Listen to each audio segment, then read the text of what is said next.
Hi, this is Ken Hance. I hope you enjoy the podcast. Saying of the day is you smell football in the air. High school, college, pros getting ready to start. It's a great time of the year. I always look forward to it. And as hot as it's been, though, it's hard to have that feel. I know usually in late August, in Lubbock, you get up early and it's cool and you can feel football in the air. But here in Austin, and I was in Houston last week, it was 110 in Houston. And somebody said, well, they argued it was 109, 110, you know. It was brutal. The humidity was strong. And I had to walk from a hotel to a meeting. It was about 4 blocks, and I wasn't going to get a cab or Uber. And I walked it 4 blocks. I mean, you're hurting by the time you get there. So it's been a long summer. Looking at the news, Yevgeny Prigozhin, he was head of the Wagner mercenaries that were fighting the war in Ukraine for Russia. And about 2 months ago, one day last week exactly, he was going to overthrow Putin. And then he decided not to. Now, look, you know, if you're deciding that you're going to overthrow Putin, he fled to Belarus. Don't go to Belarus. If you're going to overthrow Putin and you don't, go to the moon or Mars or someplace where you'll have a chance. You know, and 2 months later to the date, his plane blows up. What Putin did, he planted that bomb, whatever, it blew a wing off. And that you go into a spin, and you're going straight down and spinning while you're doing it. And they had film of it, and he wants everybody to see that film thinking this is what happens to you if you cross Putin. And he also wanted at least the passengers to know what it was like for a few seconds before they died. You know, and I bet you that they knew exactly when that blew off. Putin did it. I can't believe he'd still be around in Russia or Belarus or anything. Like I said, he should have gone to the moon, and they might have killed him up there. But Putin, you know, he had people poisoned that escaped and went to London. And so, I mean, he is ruthless. He's the old KGB. You know, there were 10 other people on that plane. Didn't matter. That's collateral damage. He just need to kill him, send a message that, you know, he's going to kill anybody that crosses him. I still go back to the podcast we did when we were talking about when he was with Bush. You said, I bet my dog could kill your dog. I mean, what kind of person says that? He's ruthless. You know, he got that war going in Ukraine, and he can't get it over. He can't stop it. And now he's, you know, losing a bunch of his mercenaries. They're still, you know, and the parents back home, they're getting tired of those boys being sent back in body bags. And so I think he's still going to have some rough times. I worry more about Putin than anyone else. He's such an isolationist, and you know, I just hope that he doesn't think the only way to win it, you know, if he gets cornered, is use a nuclear warhead or something. But like I say, if you're going to try to take him out and you don't, go to the moon. You might have a chance. Speaking of the moon, the country of India just landed on the moon. Russia, they had one of their satellites that crashed into the moon. But U.S., Russia, and China and India have now landed on the moon. We've got footballs kicking off. Saturday night, I stayed up until about midnight watching Louisiana Tech, coached by Sonny Cumbie, an old Texas Tech quarterback and a part-time coach. And they were playing Florida International. It was a great game. Right at the very first game, it was 17-3, Florida International. And you know, they just kept coming back. Louisiana Tech did, and they finally won it 22-17. So they wound up having a good game. But it was fun to get that back. I was going to look and watch a USC in San Jose. and that one was not. You had to buy it for $7.95 on the Pacific Pac-12 network. Pac-12, they've only got 4 schools left, and they don't know. Cal, Berkeley, Stanford, Oregon State, and Washington State. Oregon State and Washington State, they don't have anybody wanting them. ACC said they'd take Cal, Berkeley, and Stanford, and they might wind up in the Big 12. They'd be better off in the Big 12. All your games, you'd have one game a year on the West Coast, and the rest of them would be Miami, Connecticut, Clemson, Florida State. It'd be tough. Once again, they need to stop and think about the student and the fan. And I'm hoping they wind up in the Big 12, give the Big 12 an audience in California, and maybe help them a little. I was watching the football game the other night, and I went back and started looking at records. They mentioned a couple of records. Every game it seemed like somebody beat a record. And on the internet, there were, some said 10 records that will never be broken, or 7 that will never be broken. And I wrote down some, and the one that I'm just amazed it ever happened, the football quarterback for UTEP in 1966 was a guy named Brooks Dawson, and he threw 6 straight consecutive touchdown passes. So at the first game, first 6 times they had the ball, he threw a touchdown pass on every play. It was against New Mexico, and New Mexico didn't have much. If you look at UTEP, New Mexico State, New Mexico, they're all right there, not that far apart. And there's not any players out there. And they have to go to California and all over East Texas to get players. And but for them to set any kind of record, Tomlinson, that played at TCU, he held the record for the most yards gained against an opponent, common opponent. And he gained 770-something yards against UTEP. He had a field day. Another record that I noticed was Barry Sanders, and I didn't realize this. His brother Byron was playing at Northwestern while Barry was playing at Oklahoma State. And in 1988, combined, they gained 3,690 yards. And first of all, you're not going to have too many brothers playing, and if they are, they're not going to be that good. One of them win a Heisman Trophy.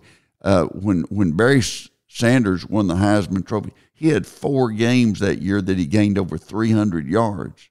I mean, that's picking up a lot of yardage. 300 in a game is pretty well unheard of. And there's been a lot of players, quite a few, that'll make it 1 in a season, 300. But 4 in a season is unbelievable. The most yards gained by 2 opposing players in the game was 2016. And I was there. I saw the game. It was Oklahoma playing Texas Tech in Lubbock. And it was 1,383 yards. And the quarterbacks were Patrick Mahomes for Texas Tech and Baker Mayfield for OU. And they put on a show. The final score was 66-59. OU won. And it was like watching a tennis match. It was just, your neck didn't get a crick in it. You were moving it back and forth the whole time. Baker Mayfield got beat out by Davis Webb when he was hurt. He had beat him out to Baker Mayfield, for a trivia question, is the only player in Division I ever to start the first game of the season as a walk-on. And he was a freshman walk-on. And that's never happened before. And a true freshman walk-on. And he beat Davis Webb out for that. And Davis has been playing for the Giants and is now coaching for Denver.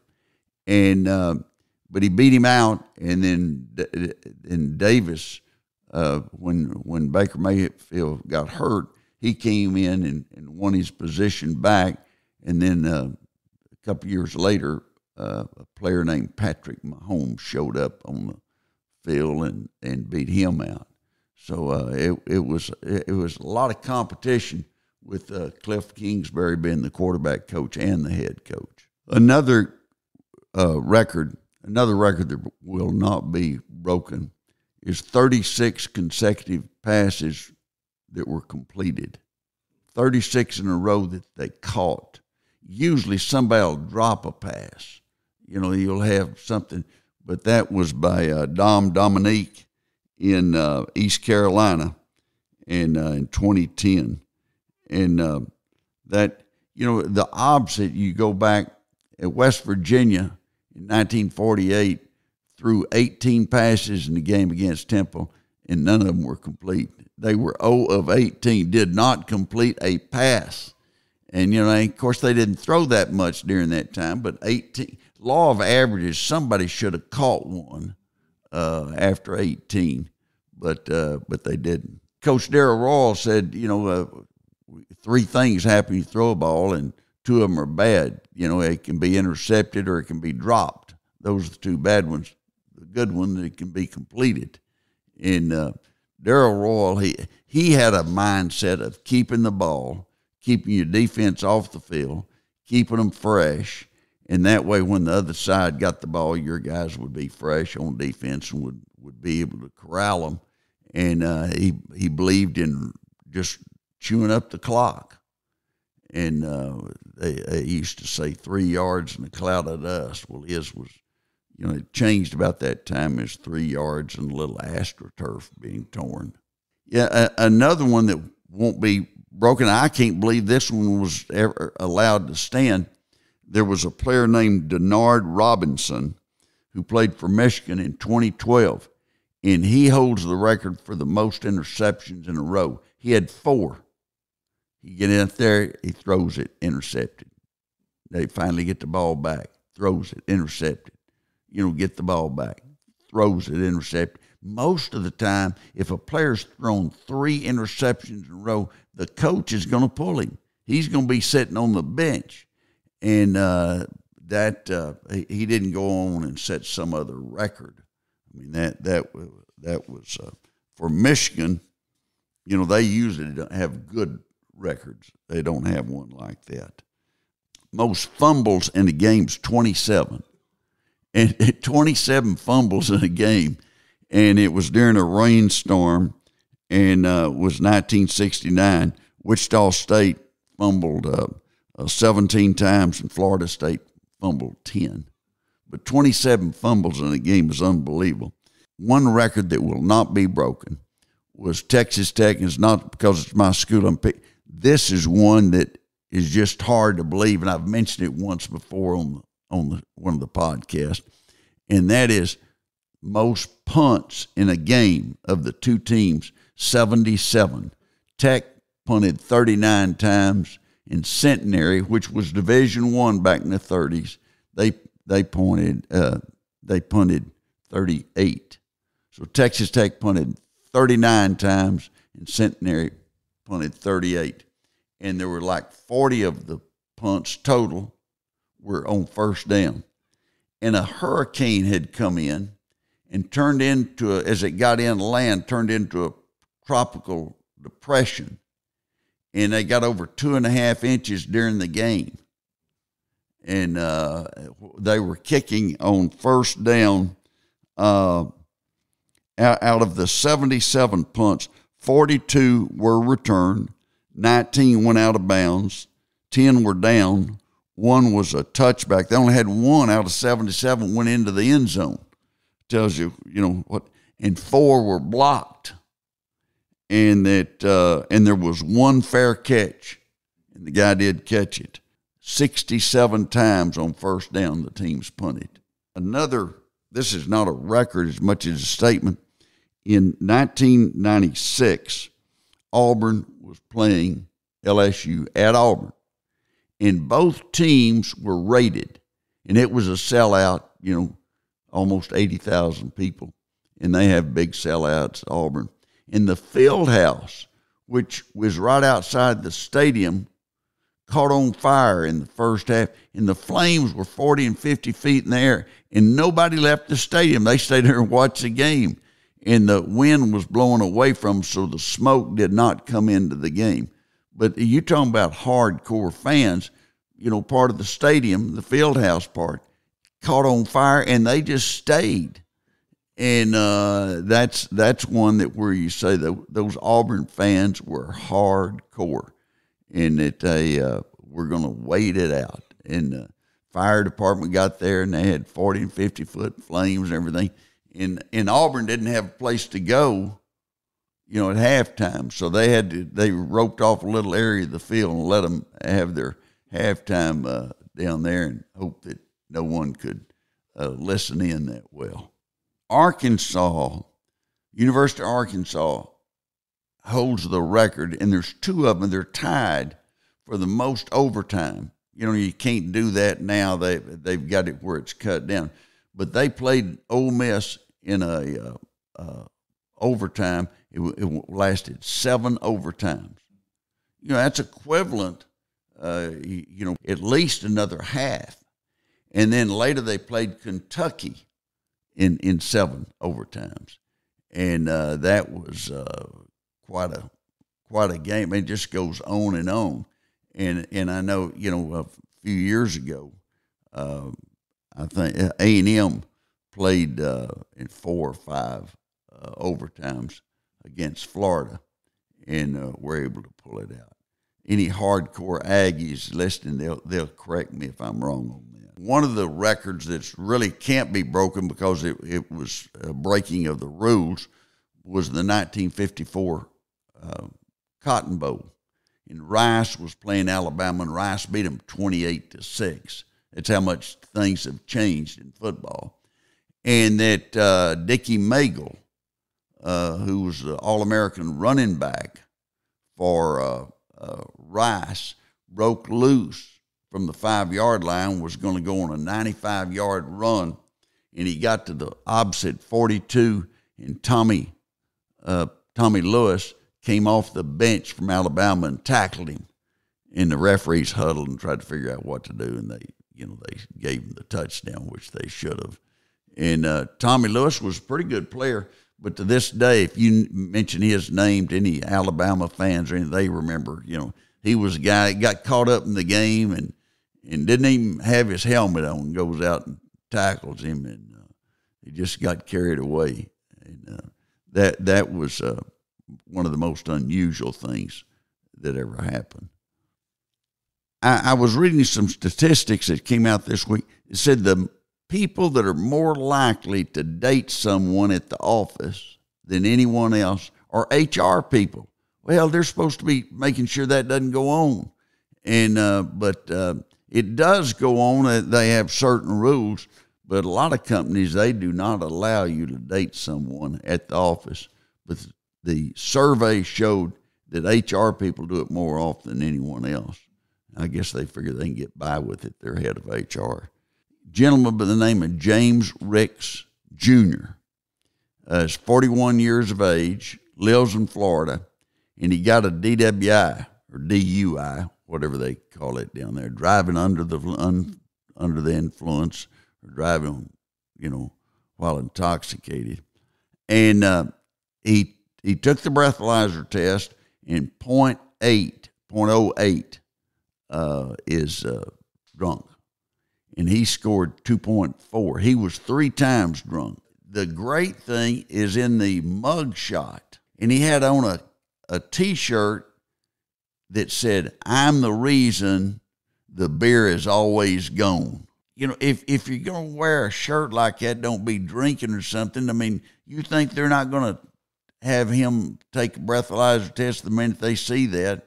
And I mentioned once before when my son-in-law was a judge, Phil Sorrells in Fort Worth, he had a guy come in the courtroom, said, "wanted in all 50 states." It was a play on words, like he was wanted by women in all 50 states. And so they got his name and his driver's license. They ran a check, and he was not wanted in all 50 states, but he was wanted in one, so he got arrested in the courtroom. Don't wear stupid T-shirts to a courtroom, or if you're going to be driving, might get stopped. Don't do that. That's not very clever. I read a deal that Dollar Store was considering putting all their goods in containers, and that you'd have to get a a staff member there to unlock it so you could buy something. That says a lot about society and says a lot about law enforcement. You know, if they were enforcing the law in most big cities, even in Texas, in Dallas and Houston and Austin, San Antonio, if you are caught shoplifting, they just write you a ticket. In L.A., San Francisco, they write you a ticket, and that it's like you're speeding or something. I know the other jurisdictions, they still arrest you for shoplifting. But if they're just writing you a ticket, a lot of thieves are going to say, you know, hey, I'll just take the ticket. And so it makes it harder for the merchants to be able to hang on to the merchandise and not have a situation where people just steal them blind. And so they're putting them in containers, and that you have to have a key to have it unlocked and pick out what you're going to buy.